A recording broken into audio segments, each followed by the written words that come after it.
I've been thinking of the benefits of like planning out stuff. Well, not planning. I'm not a big fan of planning stuff out, but just having goals in mind and knowing what you want so that you can make sure that you're going to get it with your current approach. I have a couple of examples, so bear with me. One of them is a common mistake I've seen many people close to me make is not really knowing what they want out of their relationship, not knowing if they want kids or not, not knowing like where they want to live, and then they just like start dating this girl, they start sleeping with this girl, they develop emotions and get tied up with her, and then they're like, well, I want this out of life, and she's like, well, I want this. It's incompatible, but guess what? They've been together for 2 years, so it's like they're unwilling to separate because of the time that they have invested into it, and then it just I look at it like this isn't gonna end well. And then there's the other situation that actually I wound up in myself when I was doing the dumpster diving and selling that stuff on eBay. I mean, I made over 100 grand in 4 years doing that, and I was able to basically work. I was able to not have to work a typical like job and put myself through college with that. But the issue I ran into was that you can't. I have videos talking about this, but you can't scale that into actual business where you're doing more because the model just doesn't lend itself to it. It's like my dad's a fan of these dumpster diving videos, these flea market videos, and that model is inherently like you need to be going out every single day, every single weekend looking for the stuff. You're not building up anything. You're not building a brand. You're not building a company. Like every single thing is its own transaction. And if you're not going out, you're not making money. Versus if you build something like a real estate portfolio and you do rental houses, or you build a company or a brand, or you build something that can then pay you back later down the road, it's more difficult at the start. But if you stay with it, it actually has the potential to pay off versus some of these things can never really pay off. Like you can't, how are you gonna scale up like buying stuff at a flea market and selling it? You're gonna hire other people to buy stuff at a flea market and then sell it?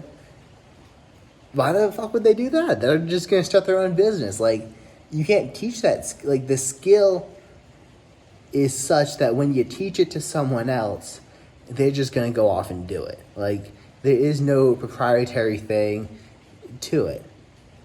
I mean, you could gather this stuff yourself and then have someone else ship it, which would free you up, but you're still needing to go out there. And the moment you stop going out, the moment you train someone else to do it, they're just gonna take over. Because why the hell wouldn't they? Yeah, it's like literally sitting down for 5 minutes with a pencil and paper and looking at this and be like, do I see a way to get from here to there? Because on one hand, I'm not a big fan of I'm going to do A and then B and then C and that's going to lead to D and then I'm going to somehow get to F. I'm like, that shit never works out. You just try to follow this plan and you miss opportunities that come along. But just having general goals in mind, like this is where I want to get to, and then seeing what comes up, what life throws at you, and then navigating it to get to where you want to go is very beneficial. Yeah, I mean, 5 minutes can save you so much heartache and so much trouble because it's just like something's working. You find a girl you like and you're sleeping with her and it looks like it's going well. And you're like, this is awesome. Let's just do this more. A year goes by, 2 years go by. You're like, well, when I started off doing this, I wasn't considering marrying her. But I mean, I've been with her for 2 years. Why wouldn't, like, my friends and my family are talking about, like, asking if I'm going to marry her.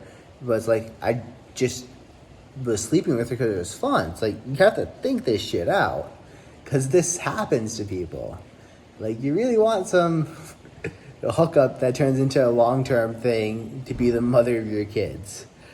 Like, does she have the qualities you want in a wife? Is she compatible with you, with the lifestyle that you want? Does she like doing the things you like to do? Or, yeah, I mean, it's all things you need to think through, and a couple of seconds of thought can literally save you a ton of stuff. Because we get into the habit of, especially even with, like, I don't know, caffeine or anything else. Like, you start doing something and starts working, and then you're like, oh my god, this is working. I'm gonna do this a lot. It's like playing a video game. You hit X, and then X works, so you start spamming that button, and then all of a sudden X stops working, and now it starts hurting you. But you think it's gonna keep doing well and helping you, so you hit X. You feel hurt. You're like, okay, well, I'll hit X again because I know X helps, but it just hurts you again. It's all confused because you swung the pendulum too far in the other direction, and now you need to reevaluate. But living purposefully and actually putting some thought into your life is definitely worth it.